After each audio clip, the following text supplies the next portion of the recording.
Reporter vanished in 1990. 34 years later, a box of unsent letters was discovered, and with it, a story that Millhaven thought it had buried forever. It started on a warm May morning in 2024, when the old Millhaven Gazette building, once the heartbeat of this quiet Ohio town, was being gutted for renovation. The place had been empty for over a decade, its windows dusty and its floors sagging from years of neglect. But beneath the rot and the silence, something was waiting. Construction crews had been working for weeks, peeling away the building layer by layer. On the second floor, behind what used to be the newsroom wall, a worker's crowbar hit something solid, not wood, not plaster, something hollow. He pulled away the broken drywall and saw it, a small cardboard box wrapped in yellowing newspaper, edges eaten away by time. Inside, carefully stacked, were dozens of envelopes. None had stamps, none had been mailed. Each was addressed in the same looping handwriting, Eli. When the foreman realized what they'd found, he called the new building owner, who happened to be the town's historical society chair. Within hours, the police were on site, the air thick with a mixture of dust and disbelief. Everyone in Millhaven knew the name Claire Winton. Everyone remembered how she vanished. But to understand this moment, we need to go back to where it all began. Back in 1990, the Millhaven Gazette wasn't just a small-town newspaper, it was the institution. The kind of place where birthdays made the front page, where obituaries were handwritten, where people trusted every word that went to print. And in the center of it all was Claire.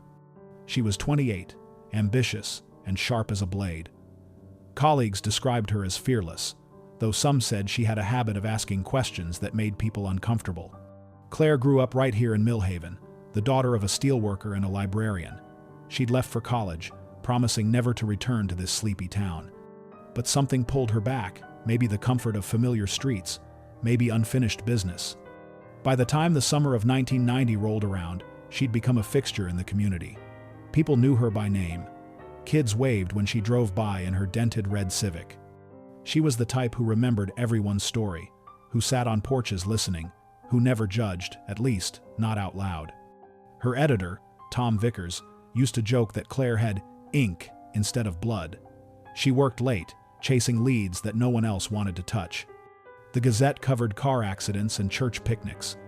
Claire wanted corruption, cover-ups, and truth.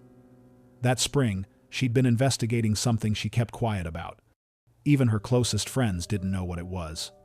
What they did know was that she'd started getting nervous, paranoid even. Her co-worker, Sandra Lowe, remembered walking in one morning and finding Claire sitting at her desk with her hands trembling. She told me she thought someone had been in her apartment, Sandra said years later. But there was nothing missing, just this feeling, like her things weren't where she'd left them. At first, no one took it seriously. Millhaven wasn't the kind of town where people disappeared. It was the kind of town where you forgot to lock your door and nothing bad ever happened until something did.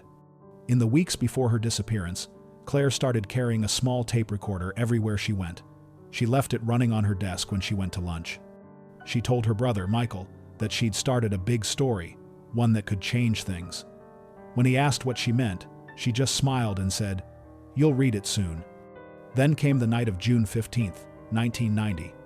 It was a Friday. Rain had rolled in around dusk, a soft, persistent drizzle that slicked the streets and made the neon from Murphy's bar flicker in puddles. The Gazette office was quiet, only a few lights burning.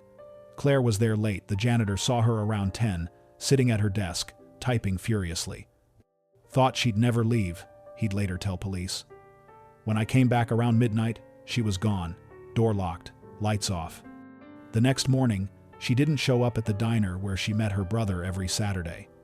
By Sunday, when no one had heard from her, Michael drove to her apartment. Her car wasn't there. The bed was neatly made, dishes clean, nothing seemed disturbed except for one thing. Her notebook, the one she carried everywhere, was missing. 2 days later, her car was found 20 miles outside town, pulled off on a gravel road near the edge of a cornfield, keys still in the ignition, doors locked, no sign of struggle. Her camera was gone. Her press badge lay on the passenger seat. That's when the panic began. For months, Millhaven was consumed by the mystery.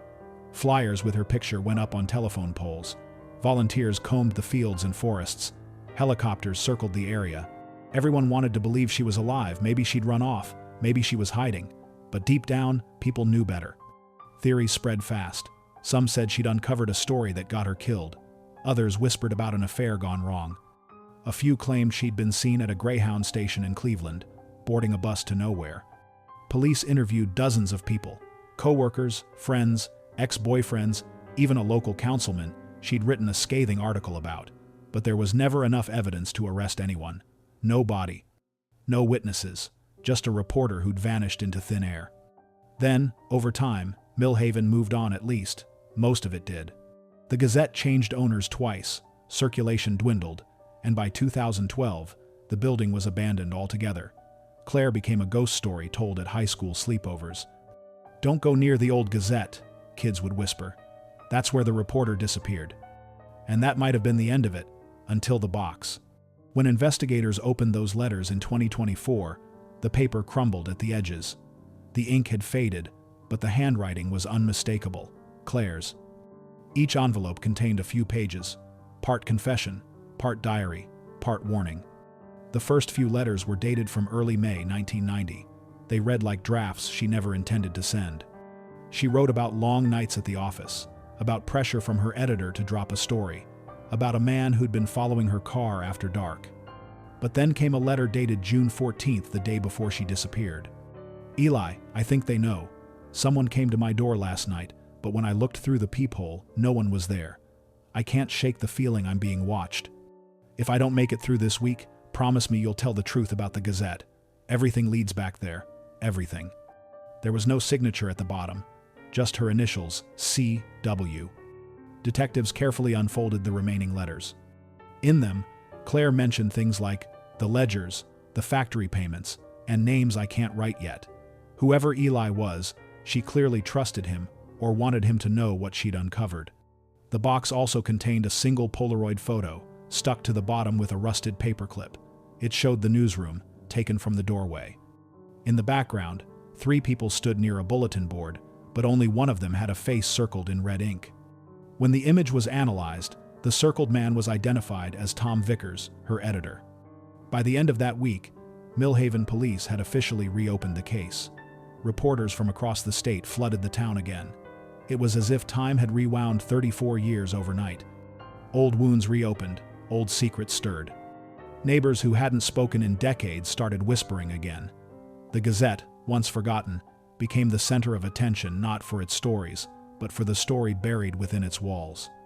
For the first time in decades, people began asking the same question that had haunted Millhaven since 1990. What really happened to Claire Winton? And as investigators began sifting through the contents of the box, one name kept appearing again and again in the letters: Eli. Who was he? A friend? A lover? A source? No one knew yet, but one thing was clear: those letters weren't meant to be found. And whoever Claire had trusted with her truth had never received it. Before she became a headline, before her name was whispered like a ghost story, Claire Winton was simply Millhaven's reporter. Not a reporter, the reporter. Everyone knew her voice, her handwriting, her laugh that cut through the noise of the newsroom like sunlight through blinds. In a town of 20,000, where people still waved from their front porches and gossip spread faster than the local news itself, Claire was a familiar face. She'd show up at ribbon cuttings, high school games, and town council meetings, always with her worn leather satchel slung over one shoulder, her notebook tucked inside, its pages filled with her tiny, slanted handwriting. She had a way of making people talk, not because she pried, but because she listened. She'd tilt her head slightly, make eye contact, and you'd find yourself saying more than you'd planned to. She didn't interrupt, didn't judge, she just took in every word. Her mother, Lillian, used to say that Claire had been asking questions since the day she learned to speak. Why was her favorite word? Why the mill closed down? Why the mayor didn't fix the roads? Why people lied? That curiosity never went away, it just grew sharper with age. When she graduated from Ohio University in journalism, she had her sights set on Cleveland or Chicago. But her father, who'd fallen ill that same year, asked her to come home for a while. So she did. One temporary job at the Millhaven Gazette turned into 6 years. 6 years of bylines, stories, and small-town fame that both thrilled and trapped her. By 1990, she was the paper's lead investigative journalist. Not that it meant much in a newsroom of 8 people, but she took it seriously. maybe too seriously. Her co-workers used to tease her for her intensity. "Claire's married to her work," they'd say. She'd laugh it off, but deep down, it was true. Her apartment on Cedar Street looked more like an office than a home. Files stacked on the dining table, coffee stains on every surface, a typewriter always humming in the background. She didn't date much. Friends tried to set her up, but she'd cancel dinner plans if a lead came in. Her brother Michael once told her, "You'll never find someone if you keep chasing stories like ghosts." She just smiled and said, "Maybe I'm not looking for someone. Maybe I'm looking for something." That something seemed to take form in early 1990, when she started investigating the town's largest employer, Millhaven Foundry and Steelworks. On paper, the foundry was the town's pride and livelihood. It employed nearly a third of Millhaven's residents. But in the months leading up to Claire's disappearance, she began digging into financial inconsistencies, tax records that didn't add up, payments that went to shell companies, safety violations that were never reported. The story started small, a few workers complaining about unpaid overtime. Then one man, a welder named Frank Delaney, reached out to her. He claimed that the foundry had been dumping industrial waste into the Mill River after dark. Claire interviewed him twice. The second time, he didn't show up. When she asked around, she was told he'd left town suddenly, no forwarding address. His trailer sat empty, half-packed boxes still inside. She mentioned Frank to her editor, Tom Vickers, but he told her to leave it alone. "We're not the New York Times," he said. "We cover bake sales, not conspiracies." That didn't stop her. She started collecting documents, making calls after hours, scribbling notes in shorthand. A few coworkers recalled overhearing tense phone conversations, whispers about a payoff and a ledger. One night, Sandra Lowe, the copy editor, stayed late and saw Claire arguing with Tom in his office. "I couldn't hear what they were saying," Sandra recalled years later, "but she was angry. I'd never seen her that angry. She slammed the door so hard the glass rattled." After that, something changed. Claire became more withdrawn. She stopped sharing her stories with the newsroom, started locking her filing cabinet. The light above her desk burned late into the night. Still, around town, she was as present as ever. Every Sunday morning, she'd stop by the Rusty Mug Cafe, order a black coffee and a slice of lemon pie, and sit by the window with her notebook open. She'd chat with whoever sat nearby, farmers, teachers, kids, and jot down little details for her human interest columns.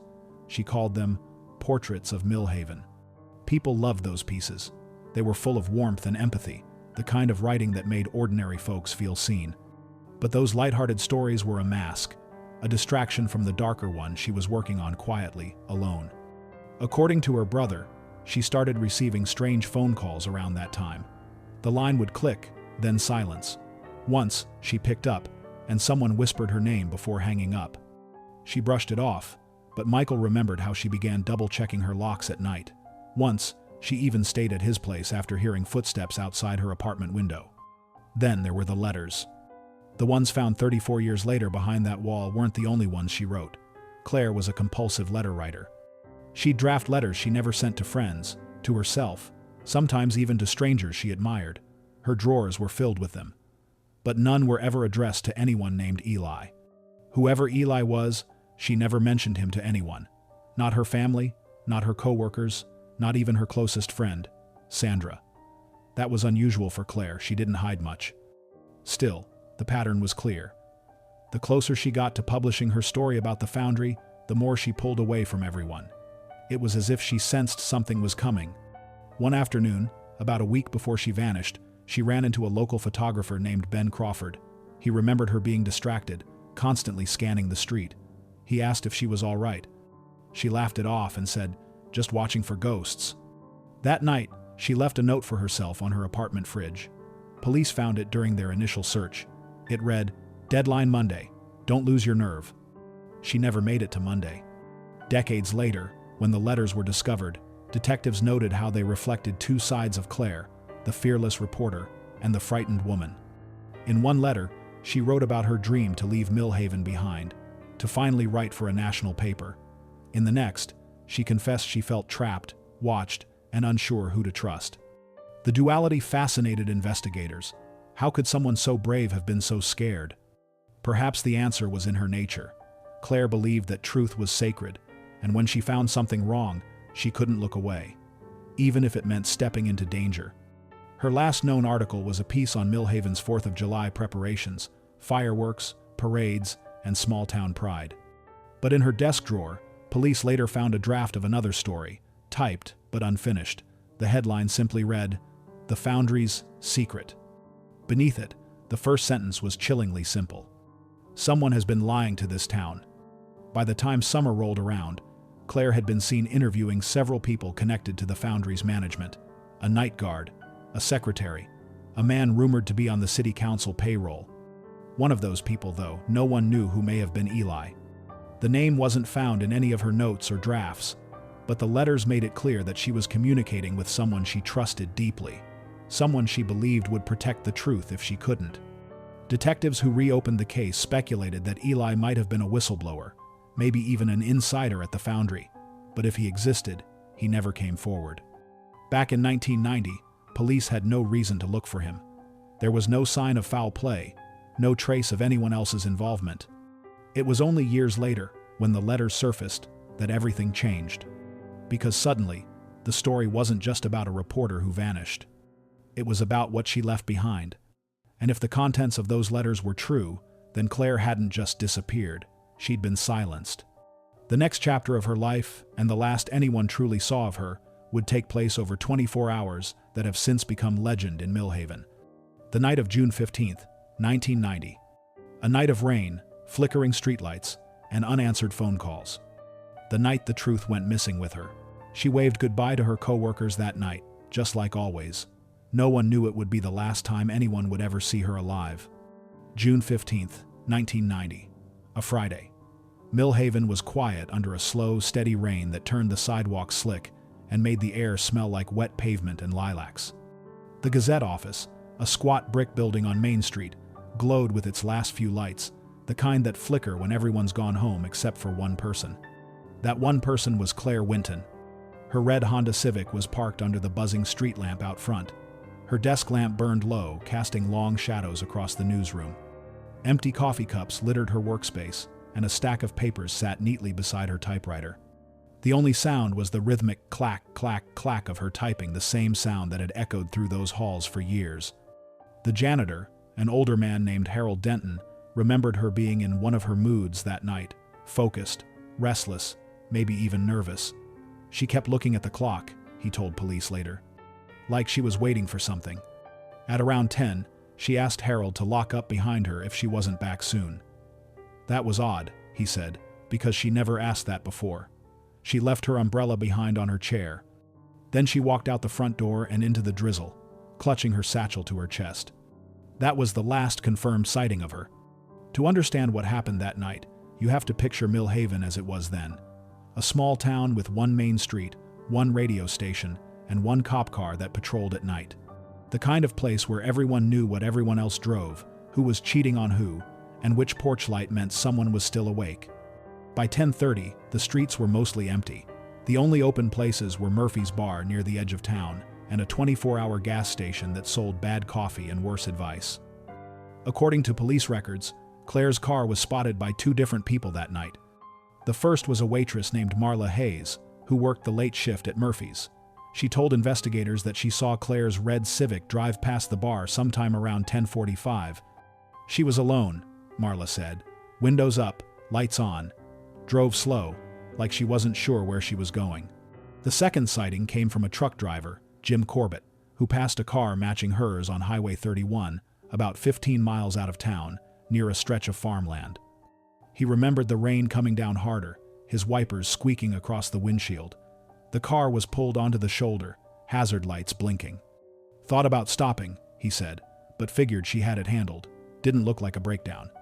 That would have been around 11:30. After that, nothing.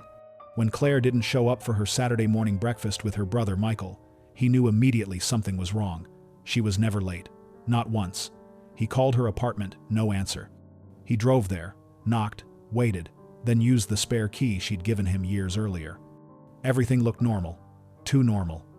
The air smelled faintly of coffee. The bed was made. Her favorite blue sweater hung over the chair.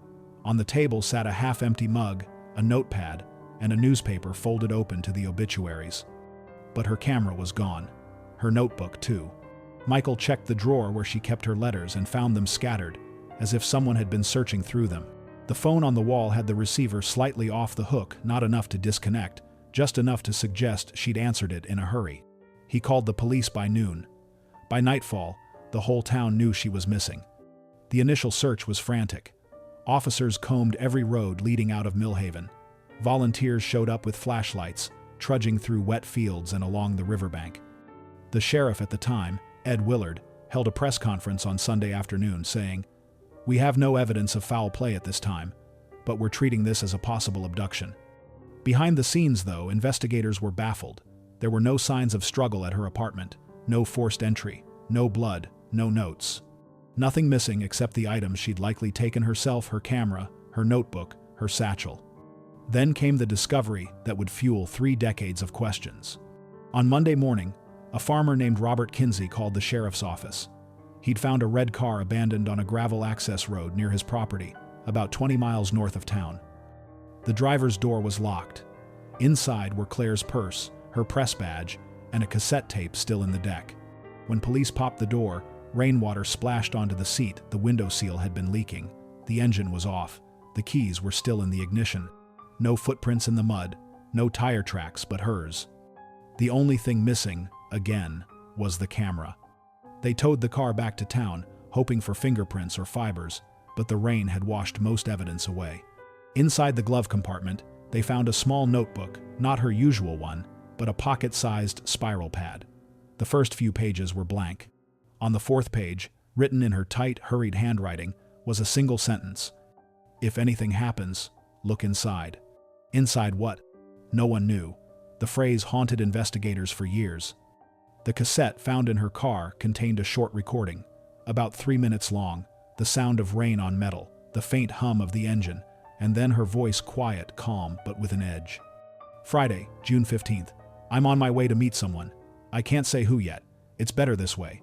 If I don't make it back, tell Michael not to worry. He'll understand when he reads the story." Then, silence. That tape was the last known trace of her alive. Back at the Gazette, co-workers gathered in disbelief. Sandra cried at her desk. Tom Vickers, her editor, told police he had no idea what she'd been working on that could have put her in danger. "She was chasing a ghost," he said. "She always thought there was something big going on, but there wasn't." Still, detectives noted how nervous he seemed, how often he rubbed the back of his neck when answering questions. He said she'd left the office around 10 that night, that she was fine. But when they asked if she'd mentioned meeting anyone, he hesitated before saying no. Sandra, however, remembered something else. Earlier that week, she'd overheard Claire on the phone. She'd said, "Same place as before, but this time I'll bring the documents." Sandra assumed it was about an interview. When police asked where the place might be, Sandra couldn't recall her ever saying. That clue vague as it was led investigators to check several of Claire's usual meeting spots: the diner, the library parking lot, even the small overlook by the Mill River. Nothing. But at the overlook, one deputy found something odd, a strip of black camera film caught in the weeds.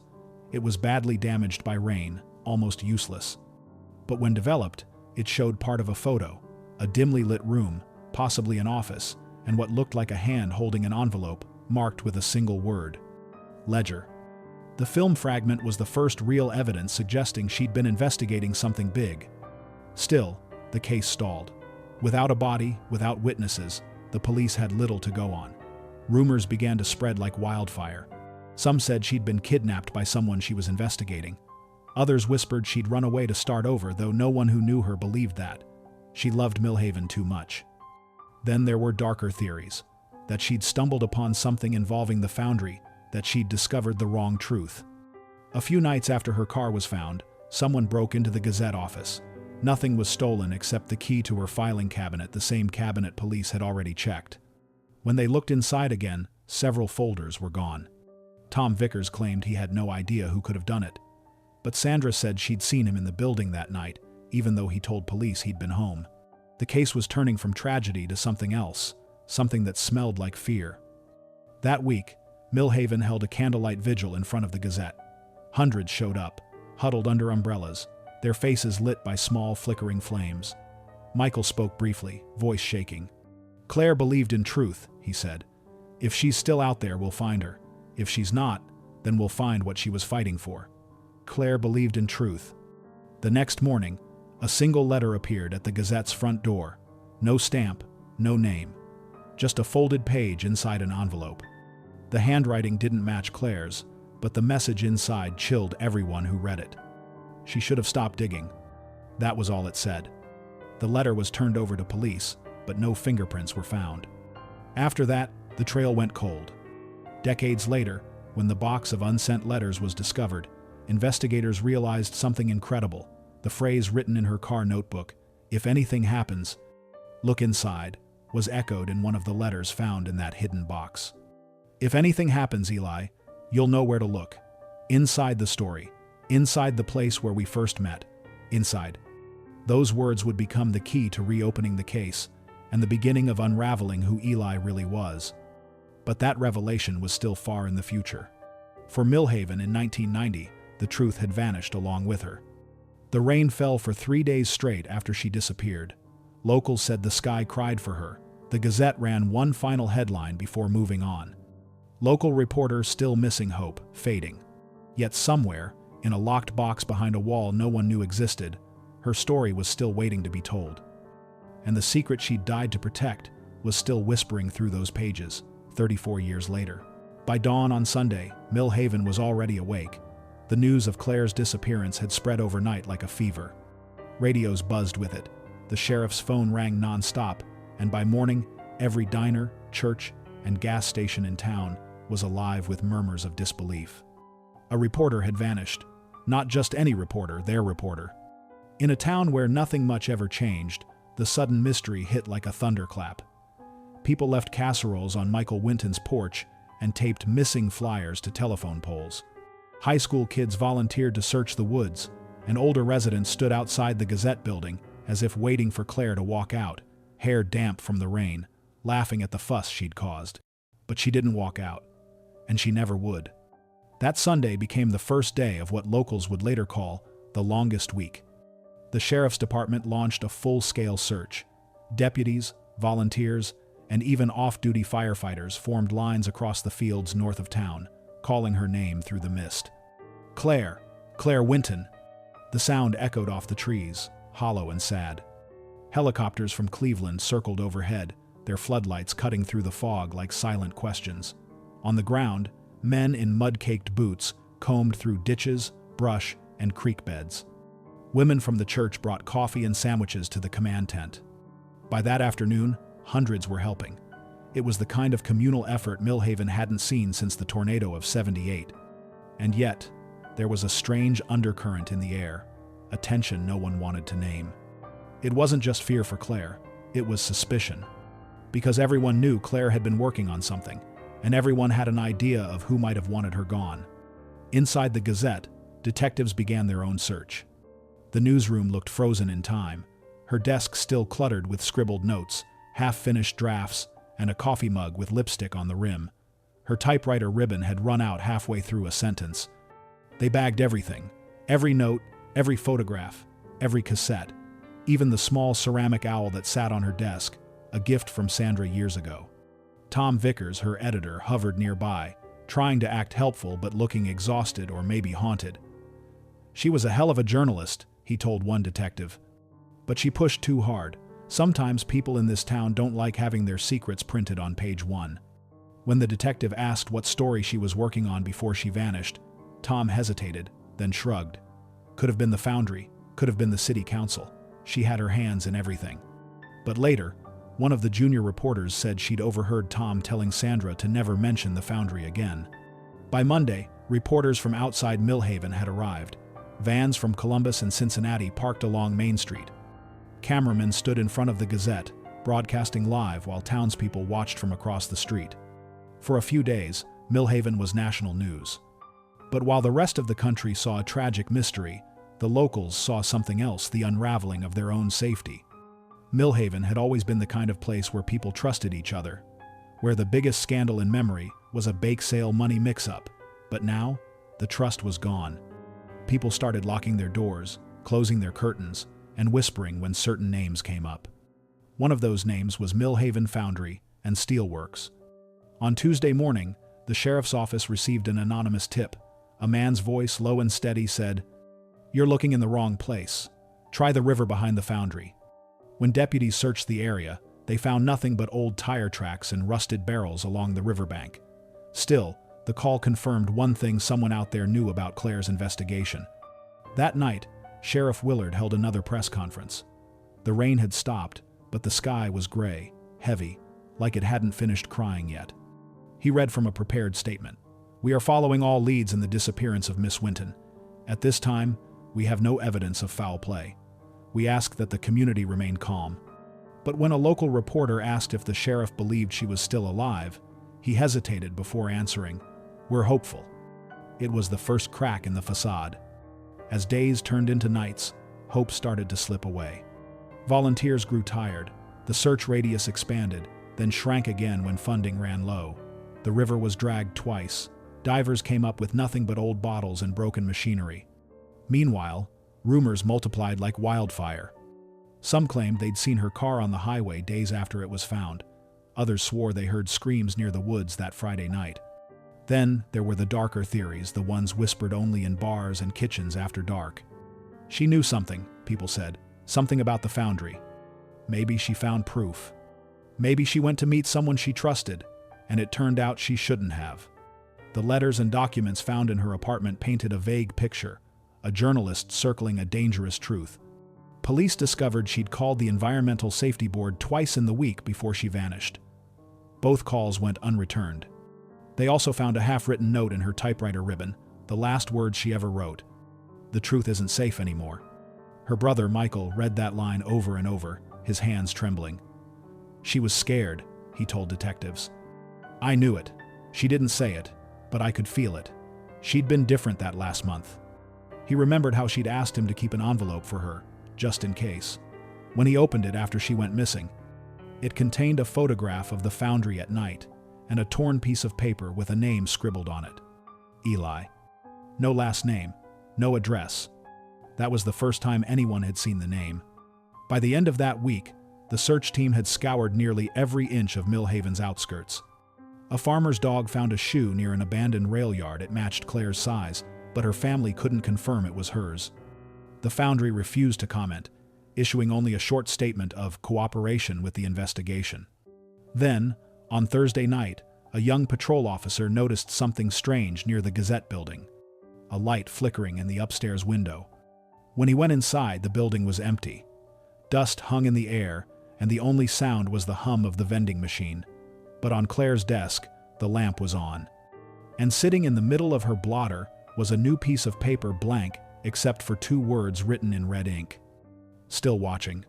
It was the kind of thing that sounds made up, but the officer swore it was true. He filed it in his report, and within days, that page mysteriously disappeared from the case file. Years later, when the cold case unit revisited the file, that missing page became one of the many small mysteries inside the larger one. By Friday, 1 week after Claire vanished, the official search was scaled back. Volunteers were exhausted. The sheriff's department had run out of leads. Reporters packed up and left. But not everyone could move on. Michael Winton refused to stop searching. He started keeping a journal of every rumor, every sighting, every odd phone call. He'd tape flyers to car windshields himself when the official effort slowed down. His mother joined him at the kitchen table every night, sorting through the hundreds of letters and notes people sent, some kind, some cruel, all desperate to make sense of what had happened. One of those letters came from a retired factory worker named Earl Hammond. He wrote, "Claire asked me about the ledgers. She said she'd found something that didn't match the payroll. Told me to be careful who I talked to. The next week she was gone." The police followed up, but by then Earl had moved to Florida. He died before they could question him again. As summer turned into fall, Millhaven's focus shifted. The foundry reopened after a brief shutdown. The Gazette ran fewer updates on the case until eventually it stopped altogether. The paper that once printed her words now carried only silence. Michael kept pushing. He even hired a private investigator, a man named Ray Danner, who'd once worked missing persons cases in Cincinnati. Danner found a few inconsistencies in the police timeline, a few missing reports. But in one interview, he noticed something odd. When he asked Tom Vickers where he'd been that night, Tom said he'd gone home around 9:30, but Danner found a waitress at Murphy's bar who remembered seeing him there around 11. Sitting alone in a booth, drinking coffee, watching the rain. When she approached him to ask if he wanted a refill, he'd looked startled, then muttered, "She shouldn't have gone." Danner put it in his notes. Police never followed up. Years later, townspeople would recall that week with a kind of haunted reverence. The way everyone walked slower, spoke softer, as if afraid to wake something sleeping. The way the town clock seemed louder than usual. One woman remembered driving past the Gazette at midnight a few days after the search ended.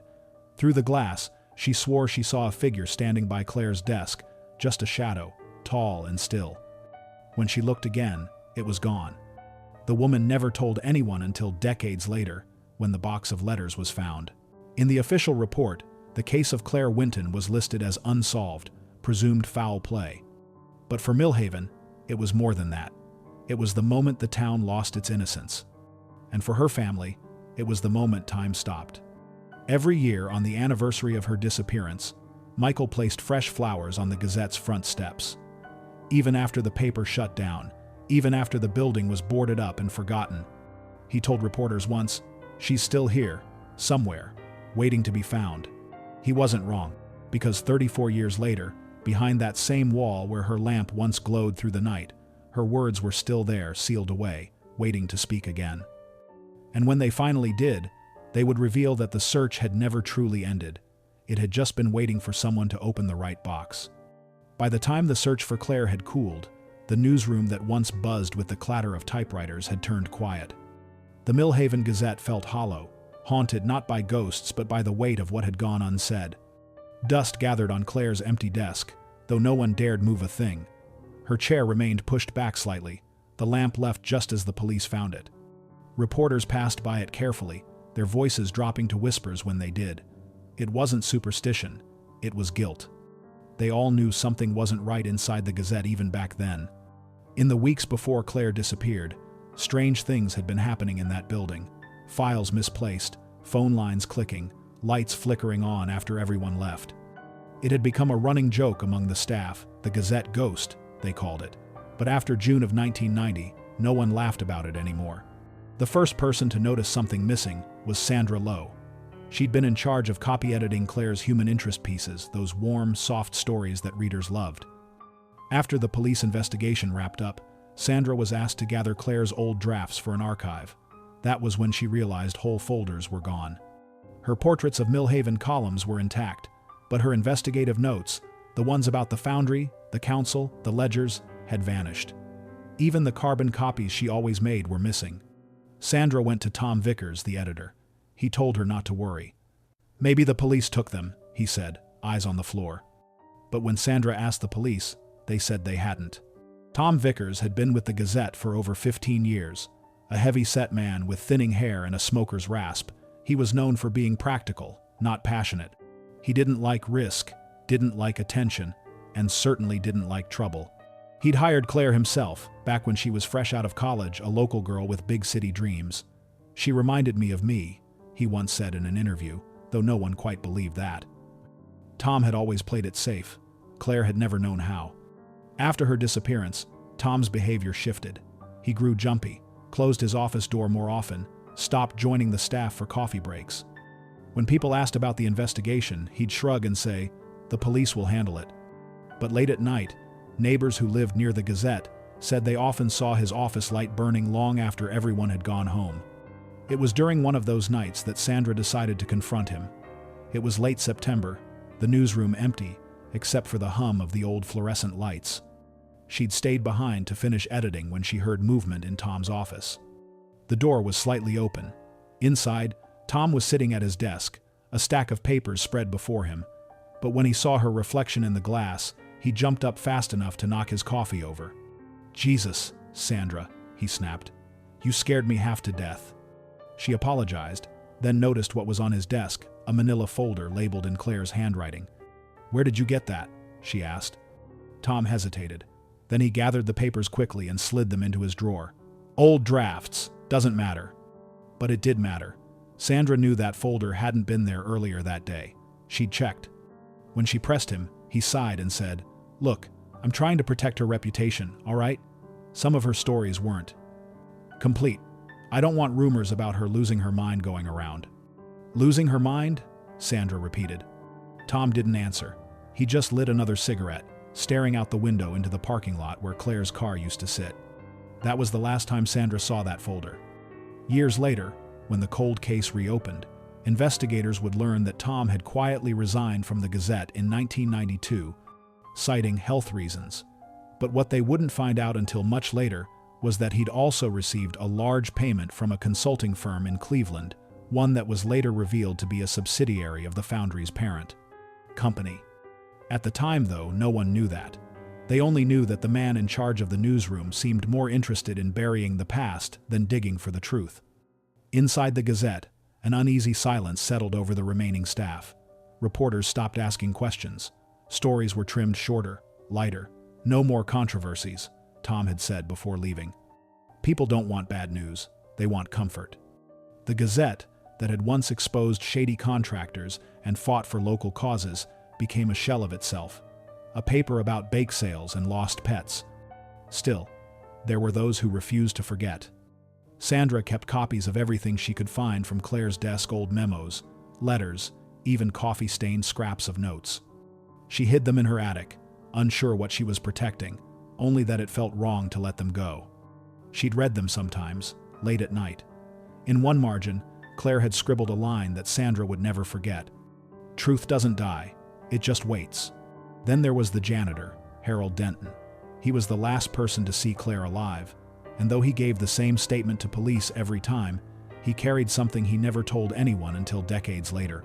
He said that the night after she disappeared, he'd gone back to the Gazette to retrieve his keys. When he stepped inside, he smelled cigarette smoke, the same brand Tom Vickers smoked. But Tom wasn't supposed to be there. He'd told the police he went home early. Harold said he heard movement upstairs, footsteps pacing, then the sound of a drawer slamming. He called out, thinking it might be Tom, but no one answered. When he climbed the stairs, the lights were off. He found Claire's desk lamp turned on, papers scattered on the floor. He didn't see anyone, but he heard a door close down the hall. He left right after that, locking the door behind him. He didn't mention it to the sheriff because, in his words, "People in this town don't like to stir mud." In the years that followed, strange coincidences kept piling up. The Gazette's archives from 1989 through 1991 went missing after the paper switched ownership. The boxes were supposed to be stored in the basement, but the space was empty when the new team arrived. When asked about it, the old building manager shrugged. Maybe they got thrown out when the roof leaked. But the roof hadn't leaked until a year later. And according to the inventory list, one of the missing boxes was labeled Foundry Correspondence Confidential. When the letters were discovered in 2024, investigators went through Claire's old articles one by one. That's when they realized something chilling: some of her published stories had been edited after her disappearance. Subtle changes, a word swapped here, a sentence trimmed there, the kind of edits that softened, accusations that turned sharp questions into vague curiosities. And every one of those edits had been made by Tom Vickers. Police asked him about it when they reopened the case. Tom was 78 then, frail, living in a nursing home outside of Toledo. When shown the letters, he started shaking. He said he'd never seen them before, but when asked about the name Eli, he looked away. "I told her to stop," he muttered. "I told her they'd come for her if she didn't." "They who?" the detective asked. Tom didn't answer. He just said, "She wouldn't listen. She thought she could fix it." 2 weeks later, he passed away in his sleep. Sandra, now retired and living with her daughter in Indiana, was the one who called the investigators after hearing about the box on the news. She told them about the missing folder, about Tom's nervousness, about that night she'd caught him with Claire's notes. When detectives searched the old Gazette basement again, they found a crawl space sealed behind a false wall. Inside were decayed file boxes, water-damaged and unreadable except for one envelope, tucked between two rotted beams. On it, in faded blue ink, were the words, "For Eli, keep this safe." Inside were 3 photographs. One showed the Foundry's loading dock at night, a truck with its logo scratched off. Another showed the interior of an office with a calendar marked June 15.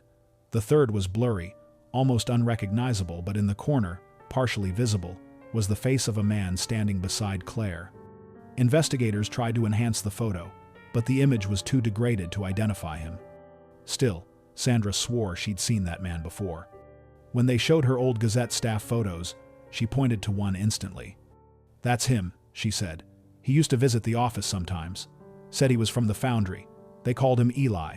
It was the first confirmation that Eli was real, not just a name in her letters, but a living, breathing connection between Claire and the story that may have cost her life.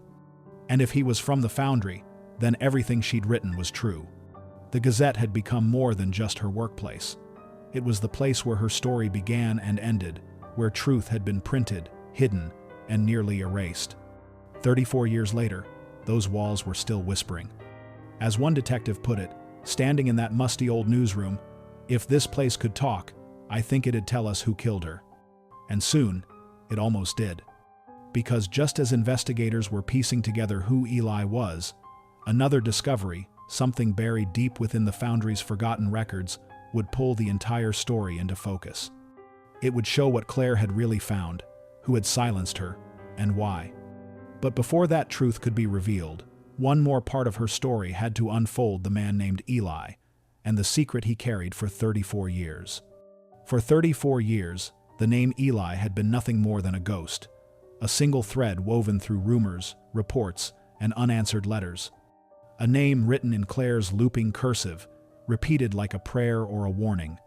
When investigators reopened the case in 2024, they didn't know who he was, where he'd gone, or even if he was still alive. But what they did know was that he was real, and that finding him might finally explain why Claire Winton vanished on that rain-soaked night in June of 1990.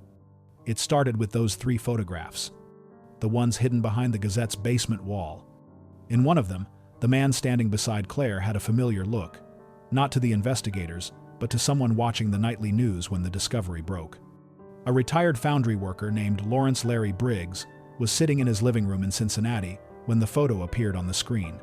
He leaned forward, his eyes narrowing. He knew that face. He called the tip line the next morning. "I don't know who you're looking for," he said, "but I know that man. His name's Elijah Hart. Everyone called him Eli. He worked at the foundry back in the late 80s. The room on the other end of the line went silent. After 34 years, they finally had a full name. Eli Hart had worked at Millhaven Foundry and Steelworks from 1986 to 1990. His role was small on paper, a safety inspector.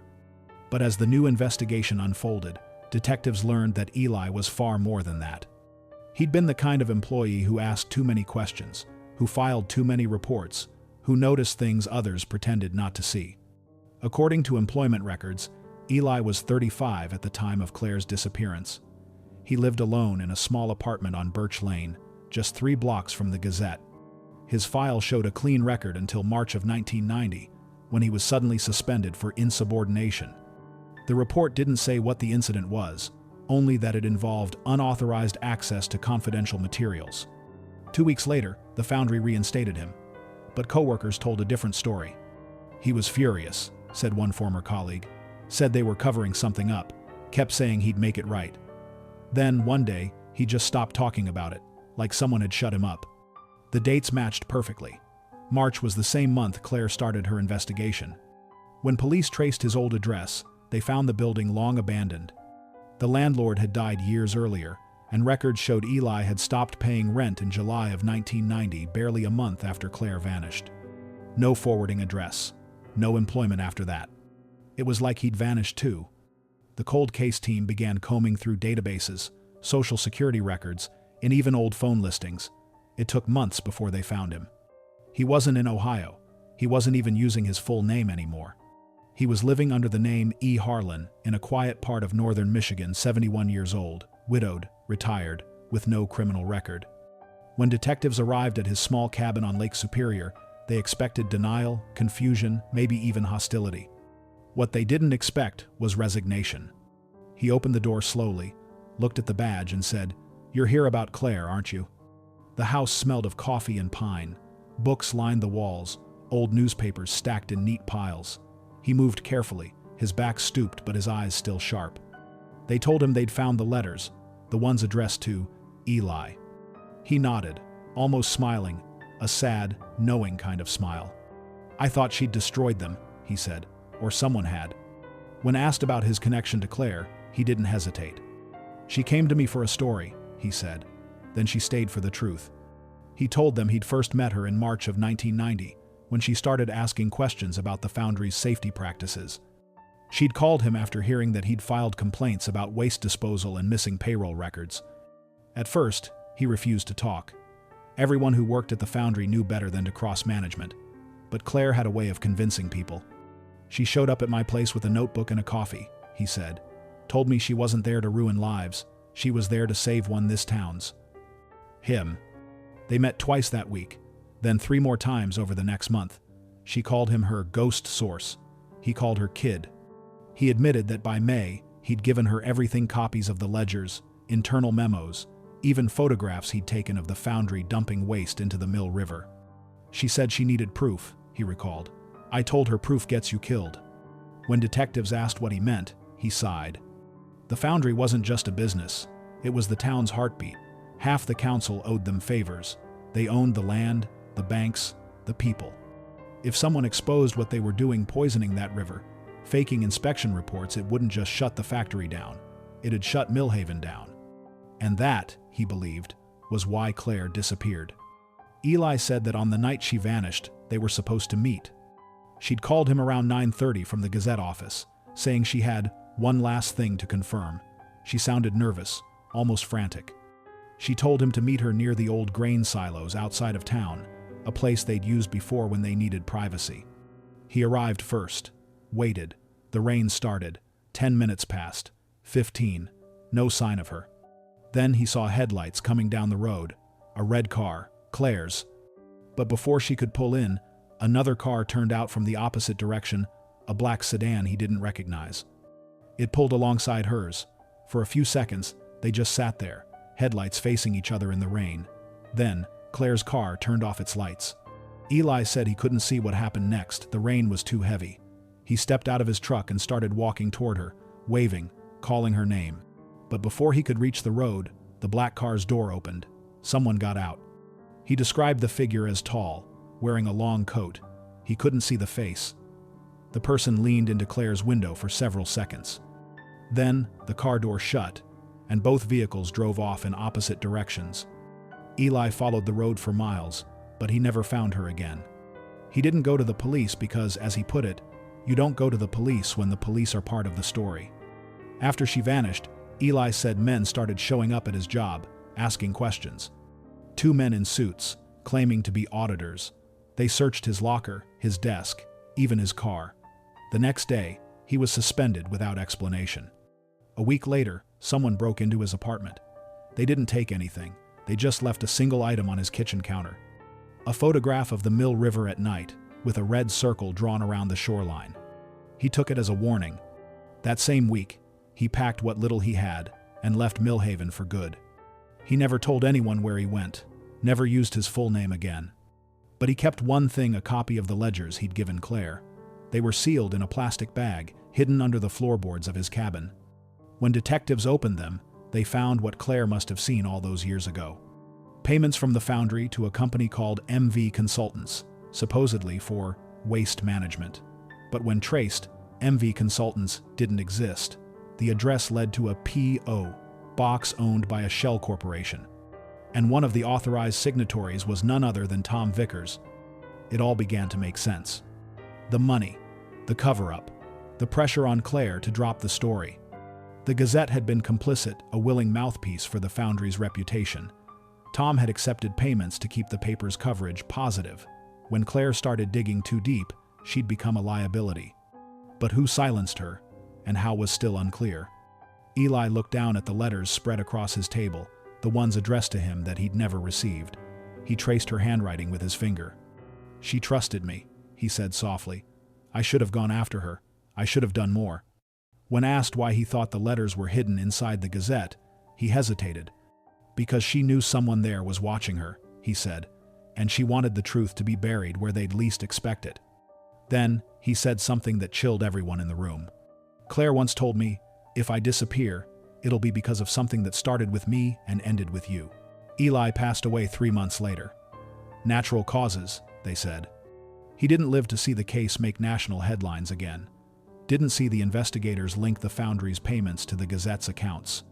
Didn't see the final piece of the puzzle fall into place, a letter Tom Vickers had written in 1991 but never mailed, found in his nursing home drawer after his death. It was addressed to the Millhaven Police Department. There are things I've kept quiet for too long, about Claire, about the Foundry. I didn't kill her, but I know who did. The letter ended abruptly, the signature smeared, no name given. But attached was a torn page from a ledger, the same kind found in Eli's cabin with one payment circled in red. The date, June 15, 1990.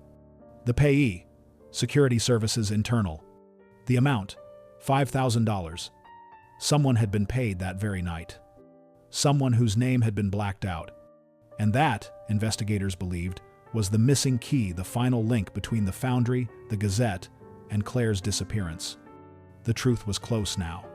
Too close. Because in the next phase of the investigation, as detectives dug deeper into the Foundry's old records, they uncovered something far darker than corruption. Something that proved Claire hadn't just uncovered a crime, she'd uncovered a conspiracy. When the box was opened, the air inside smelled faintly of old paper and dust, like something sacred had been waiting too long to be heard. The letters were fragile, the ink pale, but the voice that spoke through them was unmistakably Claire's, calm, curious, and certain that someone was closing in. Each letter was addressed to Eli, written over the weeks before she vanished. At first, they sounded like notes between colleagues. Mentions of the ledgers, of late meetings, of promises from upstairs that don't mean anything. But as the dates neared mid-June, her tone changed. She was frightened. Eli, I've seen too much. They know I have the photos. I'm keeping them somewhere safe. If anything happens to me, look inside the story. The answer is always inside the story. Inside the story. That phrase appeared again and again. Investigators began to wonder if she had left a hidden message, something coded within her final published articles. They read through every word she'd written that year, searching for a pattern. In one column about the 4th of July parade, certain words seemed oddly chosen: river, ash, spill, truth. When the first letter of each formed a sentence, the river hides everything. The meaning became clear. Claire had hidden her story in plain sight. The river she mentioned was the Mill River, the same one the Foundry was accused of polluting. Detectives sent a dive team to the site near the old dumping ground. Beneath the silt, they found a corroded metal lockbox. Inside were waterlogged notebooks, a roll of undeveloped film, and a press badge still clipped to its strap. The notebooks matched her handwriting. The film showed what no one had dared believe: barrels marked with the Foundry logo, being dumped into the water at night, with 2 men overseeing it. One of them was Tom Vickers. The other remained unidentified. His face was turned just enough to blur in the flash, but his coat matched the one Eli had described. The letters, once only whispers of fear, had become a roadmap. They led investigators through the cover-up, through decades of silence, and finally to the truth Claire had died for. Each page they unfolded felt like a breath from the past, a voice refusing to fade. "You can bury a body," she wrote in one of the last letters, "but you can't bury what it knows." And for the first time in 34 years, Millhaven began to listen. When the notebooks were dried and restored, they told a story darker than anyone in Millhaven could have imagined. The Foundry that once paid half the town's wages had also been quietly poisoning its water, bribing officials, and silencing anyone who got too close. The factory files, as investigators called them, were a mix of payroll records, shipment logs, and coded memos. On the surface, they looked ordinary. But buried in the columns were strange payments, repeated entries marked consulting and security services. The dates lined up perfectly with the months Claire was investigating. One line stood out. June 15th, $1995,000, internal security.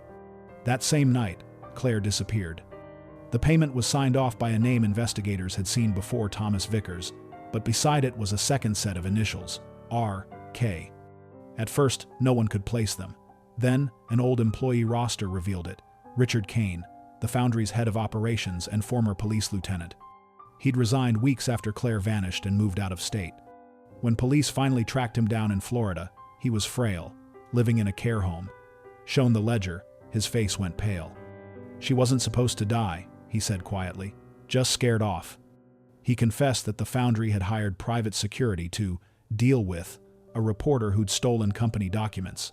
He claimed he never ordered violence, only intimidation, but something had gone wrong. He wouldn't say who carried out the job, only that it was someone close to her. Forensic testing on the recovered lockbox revealed traces of blood Claire's.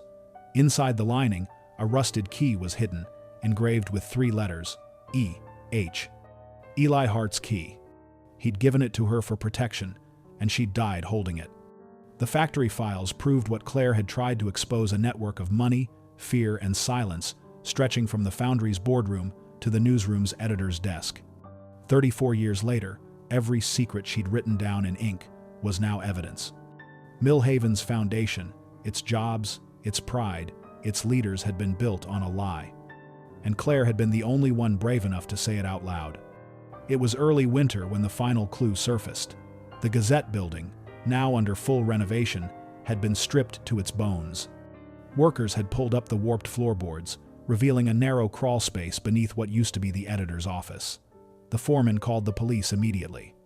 Inside the space, wrapped in oilcloth and buried under years of dust, they found a second lockbox.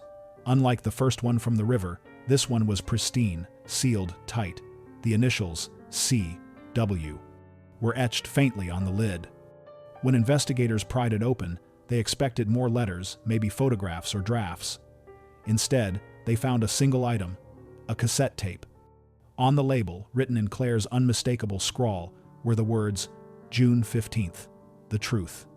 The room fell silent as the tape played. It began with the low hum of rain and the sound of Claire's breathing.